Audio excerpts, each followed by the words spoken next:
Hey everyone, welcome back to the Questioning Behaviour podcast. My name is Merle, and as always, I'm here with my much better half, Sarah. You're the dummy that don't believe in science. And apart from Sarah, we actually have another guest here as well, who I'm very excited to talk to because I know he interviews very well. And the guest that I have here with me is Jon. So for the audience, Jon, please tell them, who are you, what do you do, and how did you get there? Lovely. Thank you for the amazing expectations that you've set that can now I only underdeliver. Mm-hmm. I'm an assistant professor here at the Harvard Business School. I got my PhD at Columbia Business School. I moved to the US about 7 years ago now, which kind of feels scary to think about that I've lived in this country for so long. But here I am. I'm originally from Germany. I was born and raised there, then did my undergrad and master's degree in the UK, where originally I actually had a British accent, believe it or not. And then I moved here and worked very, very hard to have this very generic, I hope, Northeastern slang. Mostly, like that feeling when people look at you and they're trying to figure you out, like trying to think, like, where are you from? Who are you really? It annoyed me so much when I was talking to people. I wanted them to focus on the conversation that we were having and not try to like, when people look not at your eyes, but like just above your eyes. I wanted eye contact. And so I worked with an accent coach actually for a while. Oh, wow. To have this like very generic slang. And it seems to be working out so far.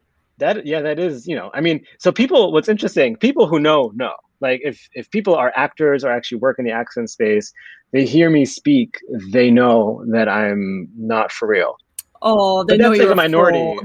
That's a minority of people. Anyway, so I ended up here. I'm not a linguist. I'm a social psychologist. I dabble in econ as well, and I draw inspiration from across the social sciences, including a lot of sociology lately, which has been just doing a lot of really phenomenal work. And I do work on two different topics, but I guess we'll be getting to that later.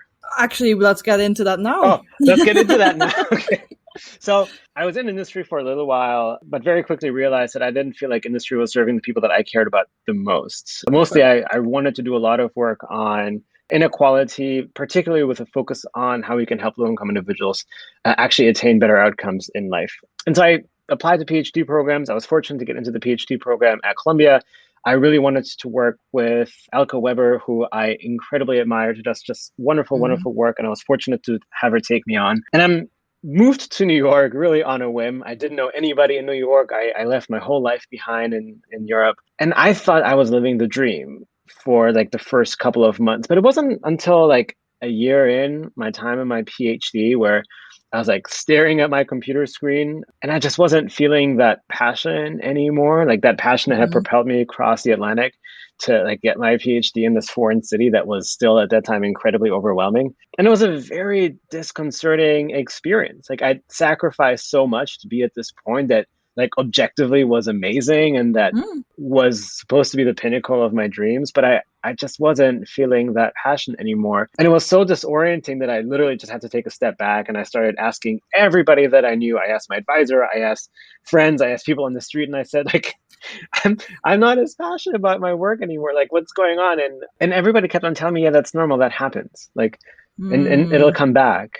And as a social scientist, I didn't like that answer. Like, what do you mean it's going to come back? Like, how is it going to come back? Why is it going to come back? And then under what circumstances? And what do I need to do right now so that it will come back? Because I have a PhD to do. And without passion, a PhD is going to be really challenging because, as you all know, like a PhD isn't a huge amount of fun if you're not passionate, at least about the subject matter. Very true. So I turned to the academic literature. And the academic literature describes passion as something that people either have or don't have. But it doesn't really tell you anything about how passion changes over time. And so that was not helpful for me either. It's like, what? Okay, so there's passionate people in the world and there's less passionate people in the world. But then what happens when a person who once was more passionate becomes less passionate? Are they like a different person now? Am I like a lost case? And how do people who are not as passionate right now, how could they become more passionate? What does it actually mean to maintain one's passion? Like, what do I need to do on a day-to-day basis so that I don't fall out of passion? So that I can not only regain, but then actually maintain my passion? What does it mean to do that for people who like are in organizations? What does it mean for leaders? What does it mean for organizational structures? And so I started getting like a slightly different take on what it is that I care about in life, that it's not just helping like people at the lower end of the income distribution and improve their lots, but also helping those people who want to make the world a better place. So how can I support those who are passionate about making the world a better place? How can I help them help others, in addition to the work on inequality. So ultimately, what that ended up meaning for me personally, that I shifted my dissertation work away from work on inequality toward doing work on the pursuit of passion. And for me personally, I realized that what I need to pursue my passion is to actually do two topics at the same time. I continue doing my work on inequality, and it's like incredibly meaningful work that I care about deeply, and like I spend about 50% of my time doing that. The other 50% of my time I do work on the pursuit of passion and what it means to do that. And it's how I figured out I want to pursue my passion and how I need to maintain my passion. And that's like a balance that really fulfills me. But it was something that wasn't apparent to me back when I started my PhD, and I wish I'd figured out back then. That's crazy. I don't know many people who would have taken their sort of mid-PhD crisis and turned that into a research agenda. So that's pretty special. I mean, if we're talking about passion, can you put that into an actual definition? What do you actually mean when you're talking about passion? I imagine that's like a couple of years of a PhD just asking, what do you mean by passion, right? Well, absolutely. And I think, and it's a topic of ongoing contention. But the way that I think about it in my work is I think about it as having three components. One of them is it's a strong feeling. So it's neither negative nor positive, but it is ultimately rooted in an affective experience. The second is that it has, in part of it, it's towards something that you care about. So if you're passionate about something, it's ultimately a reflection of who you are. And to me, that's like a difference between liking something and being passionate about something. If I like basketball, I kind of feel weird if you see me as a basketball fan. Like I'm not defining myself through basketball, but if I'm passionate about basketball, then ultimately I define myself, at least in part, through my passion for basketball, and I'm okay if you view me as such. So that's the second component. It's like a certain amount of identity relevance that has high personal relevance to me. And then the third is it makes you want to do stuff. Like there's this ultimate intention to engage in what it is that you care about, such that a passion that you don't engage in, you cannot maintain. Like if I'm passionate about basketball, which I'm not, I'm just using that as an example. Sure. If I'm passionate about basketball, I need to consume basketball in some way, whether it's play it myself, watch it, talk about it, have other people that I'm able to share this passion with. But if for like a full, I don't know how many years, I don't talk about passion, I don't think about passion, I'm not engrossed in passion, then how can I, basketball, then how can I define myself? How can I define myself through basketball if I'm no longer doing that? And then it can be identity relevant. If it were identity relevant, then I wouldn't live out parts of myself. So it's this three things. It's a strong affective response.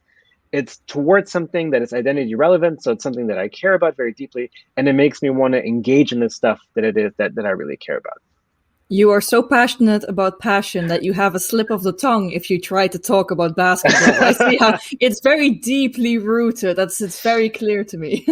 I don't think I've ever met someone who's so passionate about passion. Or maybe it's just I haven't met a very passionate person in a long time. Maybe I should go out more. Difficult these days. But so it's a very, very clear development as to what got you into passion. You find it interesting from a research stance, but it's also very, very personal to you, which I think is often a very great motivation for a PhD topic.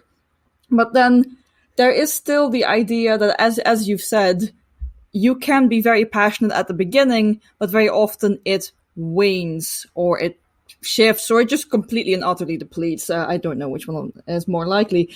But like you said, you have found your solution. You need to do two things at a time. You need a certain type of balance. Is that the most common solution for a passion that slowly is going down the drain? Because I'd love to hear some tips. That's a great question. I think ultimately the truth is that it's as much a personal solution for everybody because everybody just has a very different life. But there are a couple of commonalities, and I think a couple of principles that seem to be shaking out from my own research that might be helpful. The first is just accepting that passion can change over time. We need to start with the fundamental assumption that passion isn't something that you have or don't have, but actually that passion is something that you need to carefully look after and develop over time. And that it seems like such a linguistic change of words. It's actually not. It actually has fundamental consequences about how we think about stuff. So if I'm passionate about something, I need to actively maintain it. I need to find communities that allow me to cherish it together with me. I need to find a way that I'm able to do it somewhat regularly and that it provides me with some kind of immersive experience every now and then. so that I could really feel that passion. But it also means that everything that surrounds it needs to be in order. So what I mean by that is, if I'm emotionally depleted because of what's happening outside of work, or because of like my work consequences, like what's happening at work, like the characteristics at work just not allowing me to feel comfortable, then it's going to be very challenging for me to be passionate for my work. So if I have an abusive supervisor or a challenging like work environment, then my passion for work is more likely to fade away over time, because I just don't have that necessary support, and vice versa. Actually, having a supportive non-work environment, or actually having the emotional energy that I'm able to get outside of work, might allow me to develop my passion for work. The other idea there is that passion isn't something that you necessarily need to do at work. And I really want people, like, I know that a lot of academics will be listening in, and a lot of academics turn their passion into their work, and that's okay. And we need to understand that for many people, that is not possible in the real world out there, outside of our ivory towers, and that there's absolutely nothing wrong with either pursuing a passion outside of work, or with having multiple things that we're passionate about. And that is totally fine. And like the singular focus that like your work needs to consume you if you're passionate about it, that we see often modeled by entrepreneurs in this so-called like ideal worker narrative, that can be harmful for some people. Like it might very well work for some people, but not others. And we should stop putting those kinds of people on a pedestal. So Merle, to answer your question, if there's people in your program who are super passionate about a topic, and they are working super long hours and they are very fulfilled, great for them, congratulations. That does not necessarily have to be how you pursue your passion.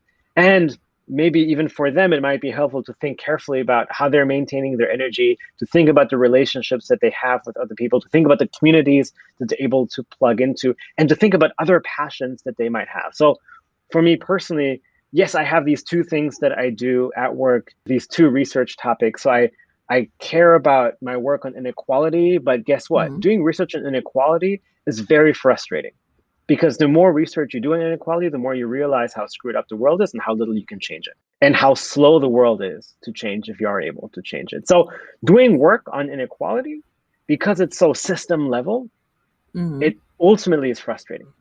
It sounds very depressing. It is very depressing. And now, imagine being like a bright-eyed young guy going to New York trying to change the world, and you realize that actually in my lifetime, if I change the world the tiniest iota, I'm going to call it a huge success. And that's very frustrating. I can imagine. The work on passion, on the other hand, because the work on passion is more at the individual level, it has much more direct returns. Like I can work with individuals or listen to individuals and like say, hey, like actually I've done some research and passion seems to vary over time in the samples that I'm collecting.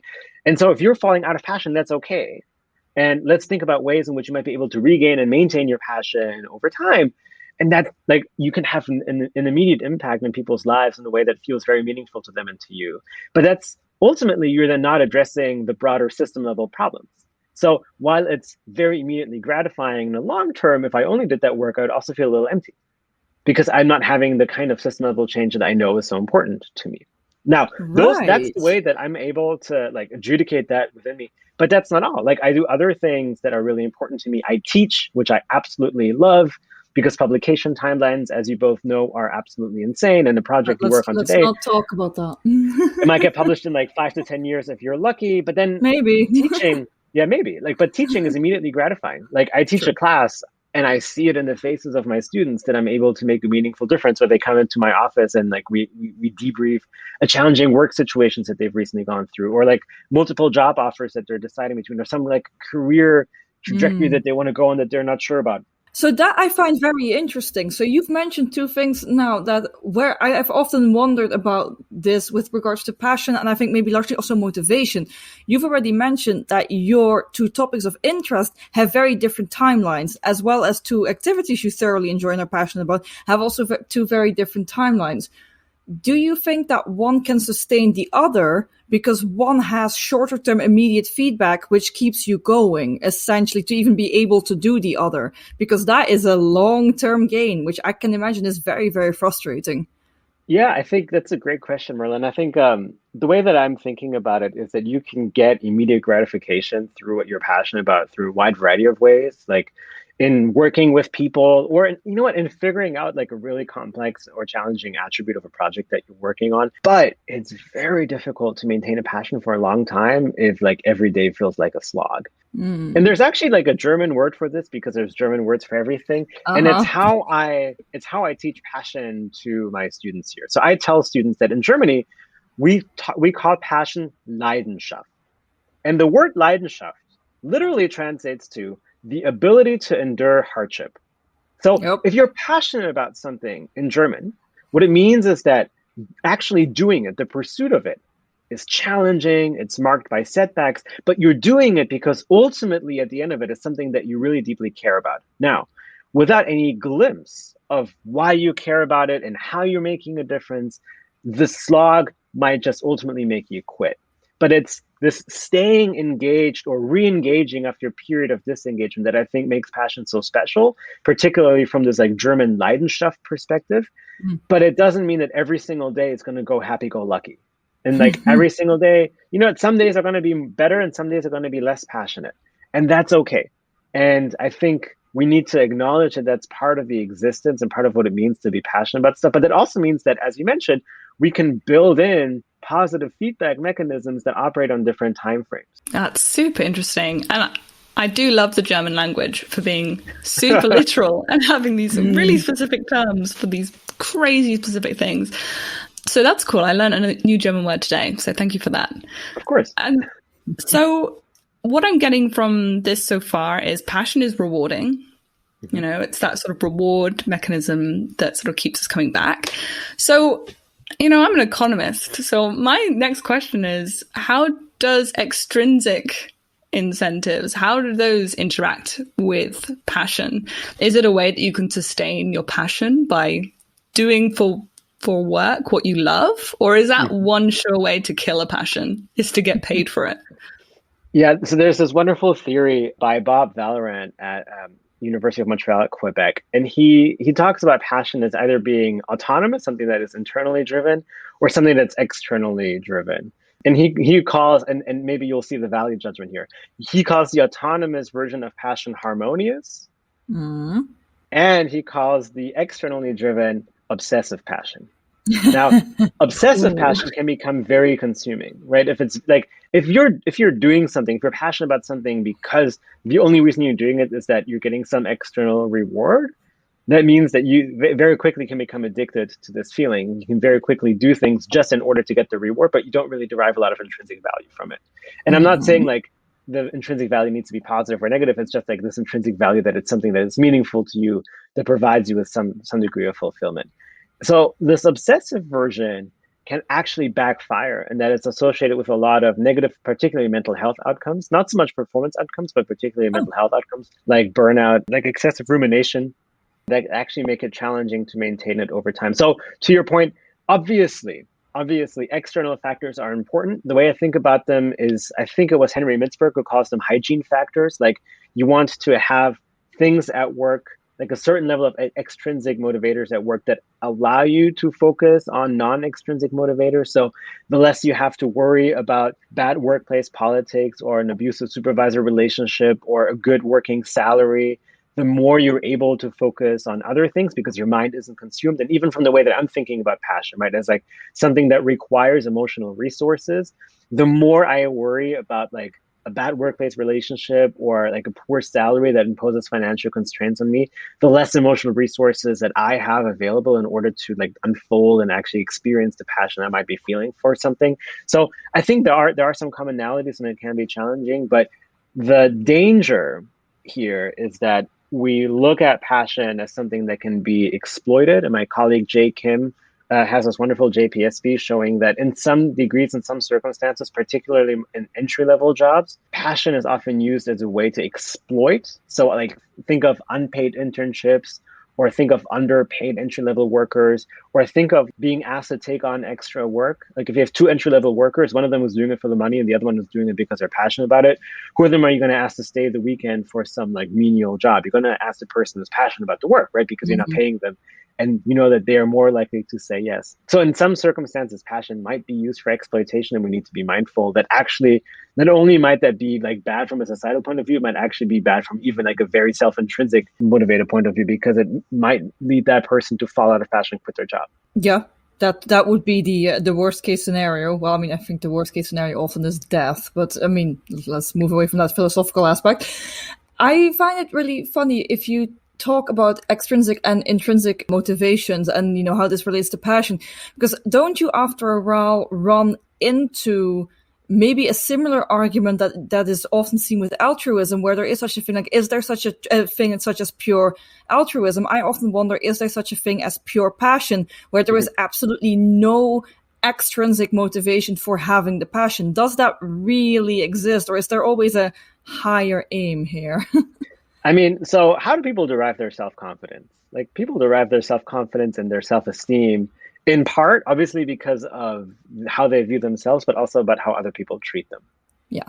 And so, like, there's no such thing as like a pure person who can live in isolation forever and have a great view of themselves. Like, that is literally what Buddhism aspires to and calls it nirvana, is that you don't need to rely on other people anymore, and that you're able to achieve enlightenment just because of the way in which you're able to provide fulfillment to yourself. Like, as humans, we're social animals. And so obviously we rely on how other people treat us and how other people affirm what it is that we're passionate about. Like, imagine I'm passionate about something that society finds utterly disgraceful. That's not good. How long am I going to be able to maintain that passion? Like, I don't think I'm going to be able to maintain that passion for very long. I need to have a community of people that need to be rewarded in some way so that I'm able to understand that the value that I derive is actually valuable to me in the way that society views me. So I think it's a little more complicated than that. Yes, other people are always part of the equation, but there's challenges in there. So in some of my work, I find that other people treat you more favorably when you express passion for what it is that you're passionate about.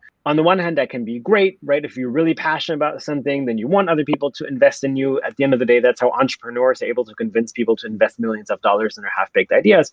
On the other hand, it can be very challenging when like two people perform at the same level, one person who happens to be passionate also gets like access to opportunities that the other person gets, because that means that some people are excluded for not expressing passion. And then like we create a society of only passionate people. And I don't think I want to live in a society where every single person is super passionate for their work. Like, I don't know how much I want a passionate accountant to do my taxes and like find all the creative ways in which I might be able to evade taxes. That is not something that I necessarily care about. But I think it's important to think about what it means to be passionate and the challenges that happen, particularly when you then receive feedback from other people that your passion is highly valued, and you end up living in this echo chamber where people only tell you the good stuff. That some of my work together with Erica Bailey shows actually leads to overinflated views of oneself. Oh, I see. Where you think that you are like much better than you really are because your passion evokes amazing responses in other people, which may or may not be valid given the amount of effort and the performance that you're actually bringing to the table. I see. So it is economically advantageous, maybe to some extent, to fake passion. Yeah. Excellent. I will jump onto this train. So I'm not sure how much people can fake passion, particularly in the long run. Like, it's an open empirical question. I've tried doing some work on that, but it's a very challenging thing to study, like what it actually means to fake passion. But here's my hunch. I think that the better you know someone and the more interactions you observe, the harder it's going to be to actually to truthfully fake passion. I think you're actually going to be able to catch that person expressing fake passion, and being caught faking passion is, I think, worse than just being open and honest about like your true motivations for work, or at least like that's how I would respond to someone. Like, I don't care if people that like I work with are passionate for the work or not. Like, I think it's a nice bonus. I tend to like people who are passionate about our joint work more than not, but I also like working with people who like the technical aspects of the work, or who like different aspects of the work than I do, who are not necessarily passionate about the same thing that I am. And that can sometimes even lead to like the best collaborations. It's probably better to be open and honest, but at the end of the day, that's an open empirical question. Yeah, I was just thinking, isn't that what everyone does in a job interview? Just fakes passion for an hour? Yeah, I mean, so look, it depends on what it is that you want. Do you want to get hired maybe, and I don't know, like that's an open empirical question. Maybe like faking passion is a good thing. Maybe. But then what do you want from your career? Do you want a career where you're hired and fired, or do you want a career where you're actually happy at your job? And if you don't actually care about the job and you're creating an expectation that you're passionate about it, what then? You know?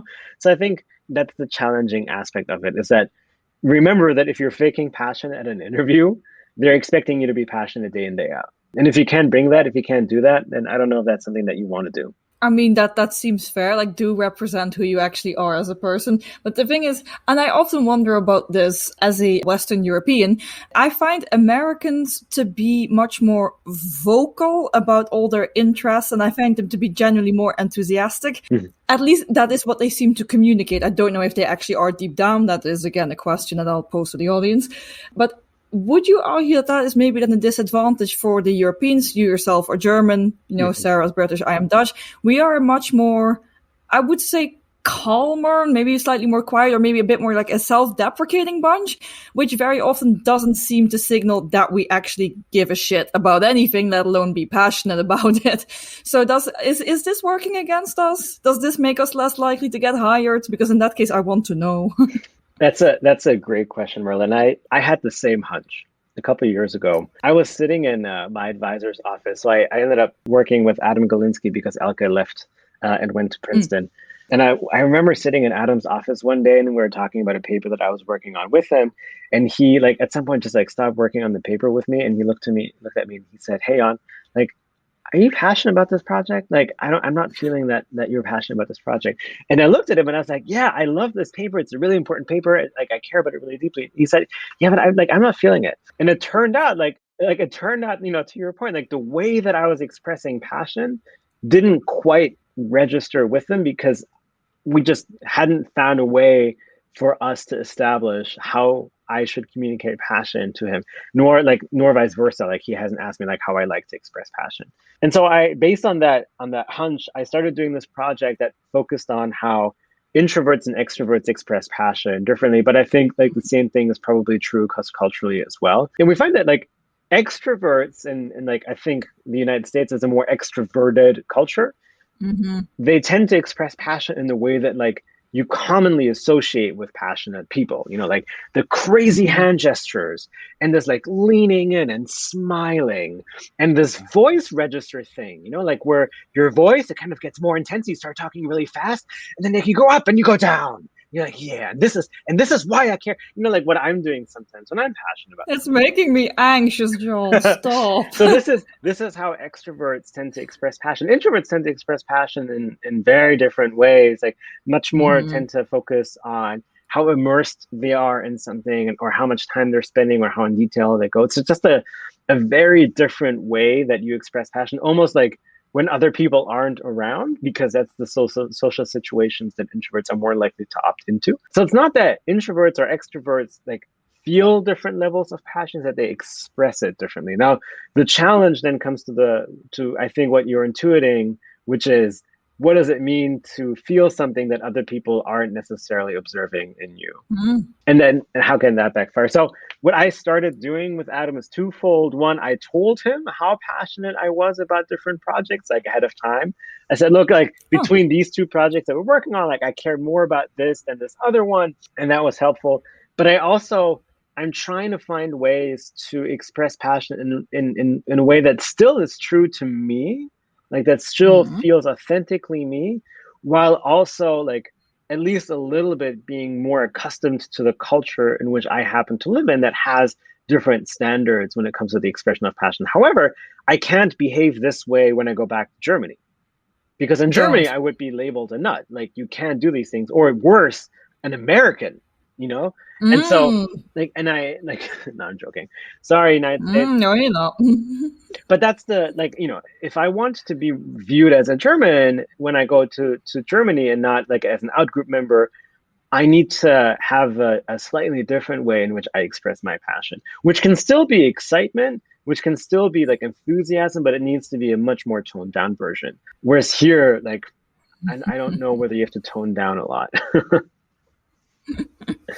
I'm not sure if toning down helps in America. I wouldn't know. I haven't been, but I can only from the Americans that I know that they're very enthusiastic about a lot of things, like drinkable tap water from a faucet, which once threw me off completely because I thought that was quite standard. Moving on from that, I think another really interesting thing that you've mentioned is the fact that passionate people, especially if they're very clearly communicating their passion, which might be more the case than in this case for some cultures and extroverts as compared to introverts, that they are rather up for exploitation.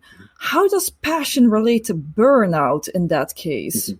Yeah, I think that's a super interesting question. And it's like when you think about what it actually means to burnout, it's an accumulation of emotional exhaustion. So it's when what it is that you're doing, when the demands of your job just outstrip whatever resources you have available over a prolonged period amount of time.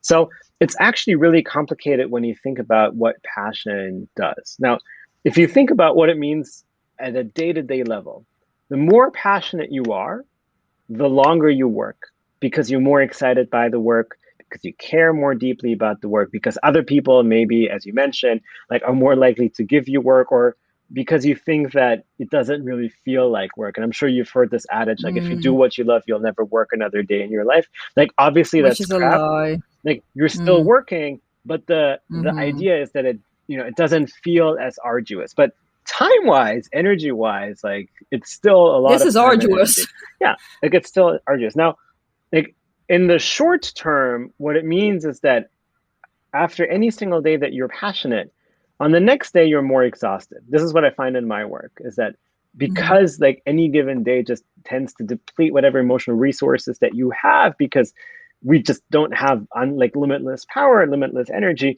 you tend to become more exhausted on the next day. Now, that is all fair and good as long as you have opportunities to recover. For example, if you have things outside of work that give you energy, or if you're able to impose boundaries on your work, right? Like if you're able to like impose the amount of work that you're working on, if you're able to say no to things, if you're able to like actually get other people to stop asking you. But it, as you meant, like as you see, it becomes really important to do that when you're really passionate about your work, because you attract work and you become more engaged in the work. And that becomes challenging. If you don't do that, if you don't have like boundaries, people ask you, you don't say no to stuff, you end up working longer hours day in, day out, like for days, weeks, months at a time. There's two things that happen. A, you get more exhausted because you don't have opportunities to recover and replenish, and you get overextended because you say yes to too many things. And two, the opportunities that you might have to recover that might exist outside of work, and your relationships outside of work that might actually give you the support necessary, they're going to wither away because you're not looking after them either. And that makes it more challenging too. So the way that I think about passion is that passion, ultimately what it does is it introduces tension into your work. It introduces tension into your life. It can make things a lot more challenging unless you manage it well. And here comes the twist.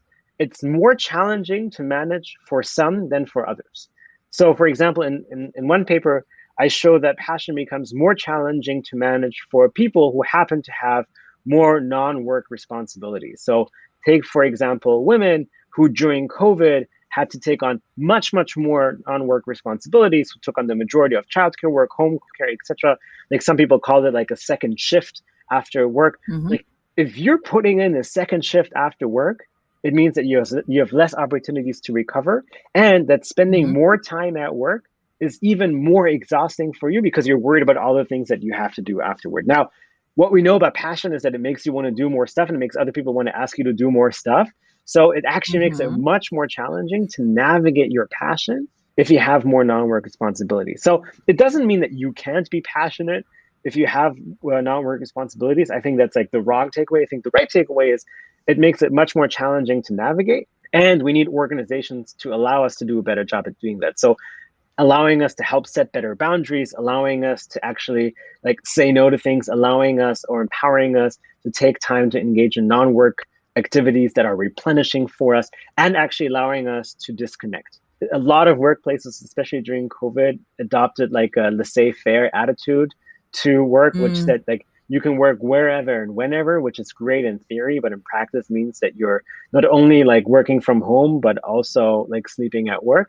And like that makes it very hard to disconnect. And we know we need psychological distance in order to actually like detach and like replenish our emotional resources. And that becomes more challenging for some people than others. So that's how I've been thinking about passion in the last couple of years, is something that introduces tension, that doesn't necessarily make things better, doesn't necessarily make things worse, but that it's up to us and up to organizations that to provide the right framework, to provide the right boundaries, to allow us to actually like focus more on the benefits of passion than the detriments of passion. But that also this tension is more challenging for some people than others.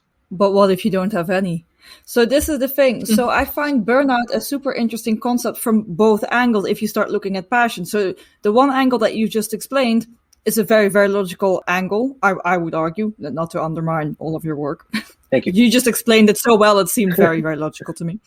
But what about the other way around? If you have absolutely no passion for what you're doing and this is becoming a slog, is that something that is as prone to burnout, or is that just a very different mechanism? Yeah, I mean, it ultimately depends on why you work. I think we need to clean up in society with this expectation that everybody needs to be passionate for their work. I think that that's an extremely unhealthy expectation. I think we should normalize and cherish people who do their work for any variety of other reasons, be it because they want to have like a standard of living, they want to provide for their family, whatever it is that they want to do. One way that I've been thinking about it as well is as like having a kind of job that allows you to pursue your passion outside of work. So viewing your work as a conduit to passion, wherever you pursue that passion is up to you. And I remember a friend of mine has a job that they're not passionate at all about, but that earns them the necessary financial resources in order for them to engage in their actual passion, which is watch collecting. Oh, that can get expensive very quickly. That can get expensive. So I think, to your point, yes, jobs that you don't have a motivation for are more prone to burnout. But there's a variety of very legitimate motivations that you can have. And bear in mind that it's not just about the motivation that you have, but also about your work environment. Do you have supporting coworkers? Do you have like a supportive supervisor? What are the hours like? Do you have good pay that allows you to like have less financial worry? Do you feel like you have opportunities to learn and grow and advance? Those are all things that matter. Like, do you feel like you're valued at work? Do you feel like you're making a difference? Do you see the impact of your work? We know that all of those facets matter. And this actually is important even for people who are passionate for their work. Like, I am very passionate for my work, as I'm hoping I'm able to communicate. And at the same time, there are things outside of work I care about too. And they are very important for me to engage in. Like, I'm a passionate salsa dancer. And the pandemic has been very hard on me because I cannot dance salsa because it's probably the single worst pandemic-related activity because you're in close contact with a lot of people in a short amount of time. And I've not danced salsa yet since like the start of COVID. But this is something that to me is very meaningful. And it's one way that I'm defining myself that I'm not able to live out in my job or in any other aspects of my life. And I care a lot about like being at home with my partner and our dog. And like those are parts of my identity that I care about very deeply. And I need to have the kind of life that allows me to balance these things, and that where each aspect respects that I do this. When I'm teaching, it's important that my research side respects that I'm teaching. When I'm like salsa dancing, it's important that my work side like understands that I'm not going to be able to respond to emails right away, that maybe like it'll have to wait a day or two. But you know what I mean? Like, so there's certain degrees of boundaries and respect that we need to set. And again, it's more challenging for some people than others. Like we all know that jobs that pay less are also much less flexible on average, and like penalties to reschedule are much higher, and like you're much quicker to get fired for any single mistake that you make. And the higher you climb, like the corporate ladder, the job ladder, like the more leeway you get, the more people trust you. Like, shouldn't it be the other way around? Like, those jobs are tough enough at the entry level. Like, shouldn't we cut people more slack at the entry level and actually have higher expectations into people when they're higher up the ladder? I don't know. What's challenging is to do a job that you don't have any motivation for. But motivation is not the only thing, and motivation can come from a lot of different sources. So I'm terribly sorry, Jon, to hear about the fact that salsa's not been happening for you. That must have been terrible. I think we've all had passions in this last year that we've not been able to pursue. And I think we've experienced, the effects of what withdrawal from passion can look like potentially. And as the time is sort of running out, I guess one question that I wanted to ask, you've been able to share so much insight today already about passion, about the determinants of passion and the mechanisms of passion. But where is this research going in the next couple of years? It's something that obviously keeps me up at night thinking about where I'm taking this. There's, I think, 2 or 3 elements that I'm working on right now that I'm hoping will become more important in the future. The first is to think about learning about passion is great and learning about all these relationships and the challenges, but how do you fix it? Like, how do you actually intervene to create the kind of work environments that allow people to pursue their passion better? What do leaders need to do differently in order to help set those expectations better? What do people themselves, how are they able to do that? I think that would be really great. I've been working on some stuff, but changing things is very hard, and creating meaningful change is very difficult. But it's certainly something that I'm fascinated by, and especially to think about where to locate those interventions. Like, are those organizational level interventions? Are those team level interventions? Are those like leader level interventions that like something that the leader should do? Is that like employee level stuff that like people at the individual level should do? Is it like all at the same time? And if yes, like, how am I going to pull this off in one field experiment that I can get published? Like, those are all questions that I think are really challenging, but they're also very personally motivating. Like, it's great to learn about all these things, but it would be even better if I'd be able to not only learn and tell people about them, but then actually tell them how to do it better and how to fix it. Because ultimately, like, my fundamental belief is that many people are struggling to pursue their passion. And if we helped people pursue their passion better, those people could help make the world a better place quicker. And actually, I think we're losing out on a lot of people who are struggling to pursue their passion, and because they struggle, at some point give up on their passion pursuit. When, like, maybe for some people that's a good thing, but maybe for other people, we're losing out people who would like to make a difference in the world and who are passionate for the work, but who don't quite know how to go about their passion pursuit. And because it's so challenging and frustrating and painful, they give up on that. So I don't want to castigate anybody who's given up on their passion pursuit. I think actually that in many situations, in many cases, it's the right thing to do. And I think in other cases, if we could have had intervened earlier, it would have been great if we had done that, but we just don't know how. So that's one thing that I'm really passionate about. The second thing that I kind of let through in this is to think about, like, what is the right level of analysis here? So a lot of the things that I talked about is like at the individual level, or like to some extent at the interpersonal level, like between people. But I think so much of passion happens at the team level, like a co-author, like an authorship team, like a team of people working on a common purpose, or a startup, or like a team within an organization. Like, I know we always say like a person can make a difference in the world, and it's like a very nice thing and a noble thing to aspire to. But in reality, it's like groups of people who make a difference in the world because they organize around some common purpose. And so, like, what does it mean for people to be passionate about something when, like, they're passionate? How do you organize people around a common goal when people have very different things that they might be passionate about, or like have very different ways in which they experience their passion or even express it? And what does it mean for collective organizing when we're really thinking about how groups of people make a difference in the world? And then introducing the temporal component, like not just thinking about that at one snapshot, but over time. Like, what does it mean for a group of people to be passionate about something over time? Because that's the only way that you can really affect change. Change just doesn't happen overnight. Change is something that like a group of people have to work on over time, and then to inspire other people, attract them into movement. What does it mean when the movement becomes more diffuse over time, etc.? So those are the kinds of questions that keep me up at night. Oh, just those few? No, that's fine. I mean, yeah, just plus like all the inequality stuff. But that's, do you sleep? Yeah, and then I think the last thing that it's kind of like the undercurrents. That's why I said 2 to 3 things. Like the undercurrent thread, a lot of my work is the inequality angle to passion. So who has the opportunity and the ability to pursue their passion? Who's afforded those opportunities? What does it mean when the pursuit of passion falls along socioeconomic lines, falls along gender lines, falls along racial lines, falls along income lines? What does it mean for society? What does it mean for organizations? Who's losing out, and what like should we care, and what should we do about it? I wish I had a notepad with me. I feel like this is a research plan for at least 20 separate PhDs. If you ever wanted to supervise some, I'm sure I can send people your way. Yeah, please do. I'm always on the lookout for people, so I'll let them know. This podcast is now a call for future PhDs. If you will, Jon is very open and his details will be popped down below. On the topic of your contact details, last question of the podcast is always, if people want to, stay up to date with you and what you do, and I'm sure that they would love to stay on these many, many, many projects, where can they find you online? Where can they find you and keep up with you? Yeah, you can find me on Twitter. I'm at JONJ. You can find me on my website. It's Jon, it's M, and then my incredibly long and complicated last name, which is JACHIMOWICZ.com. Nice. But I'm sure you'll just post it down below. And then you will. can just tweet at me, you can send me an email, or contact me any other way. Awesome. I'm sure that they will. Jon, thank you so much for making the time. I thought this was a great conversation. Very happy to be doing this again because you actually, your passion, your enthusiasm is very contagious. So thank you very much.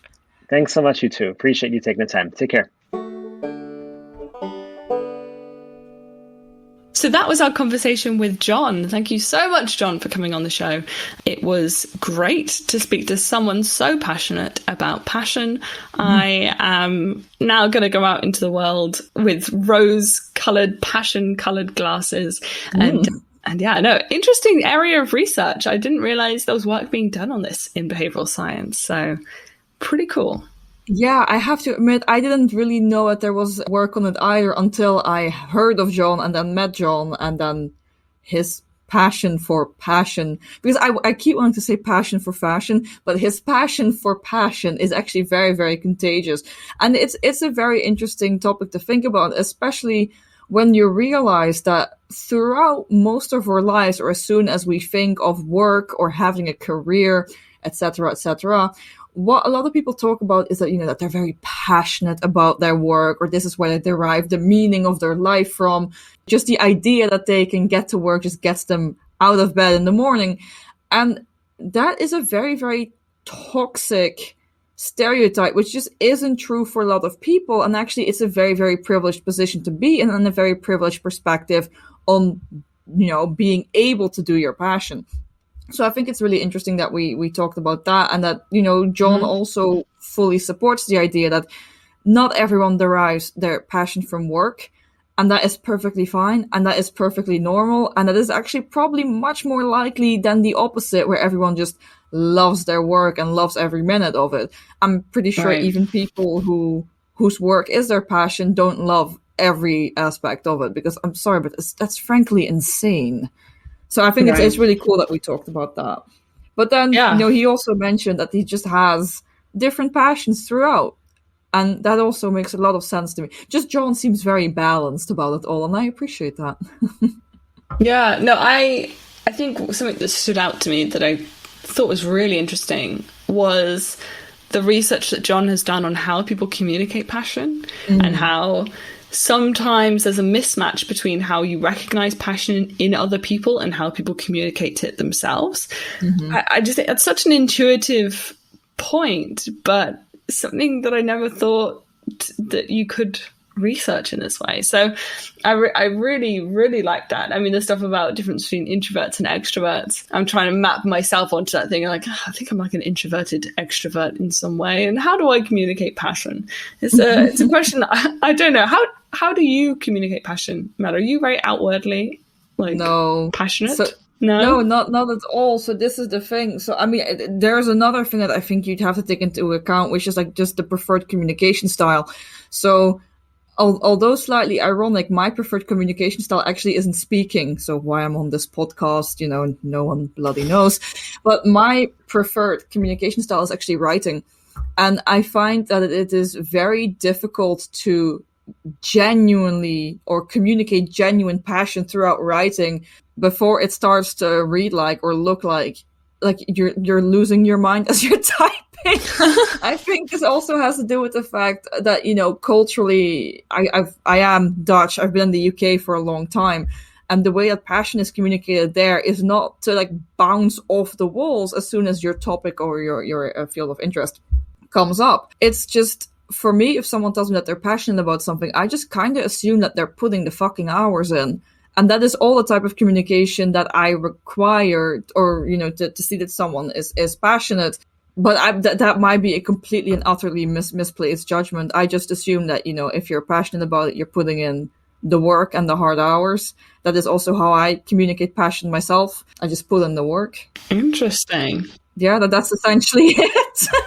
I am very underwhelming when it comes to communicating passion. That's a very confusing signal, because I see other people working hard and I say, well, they are good at their job, or they are obviously very motivated to their job. I don't automatically assume they are passionate. I think for me, I need to see someone be animated when they're talking about something. You can sense like a shift sometimes when someone's talking about the weather, and then someone asks a question about their interest, and you go, oh, and the way that your face lights up, or you become animated, and the energy that goes into a conversation.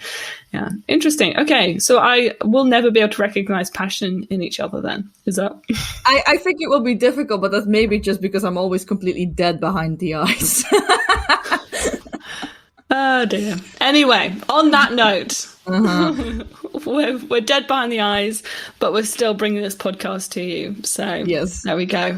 We hope that you really enjoyed this episode. We just want to say a huge thank you to Jon again for coming on the show and talking to us about his passion.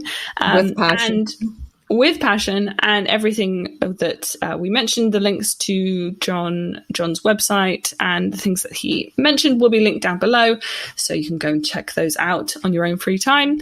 And with all of that said, thank you for listening. We hope you enjoyed it. Stay tuned for more Questioning Behaviour. You're the dummy that don't believe in science. All your projects always be denying. You're the one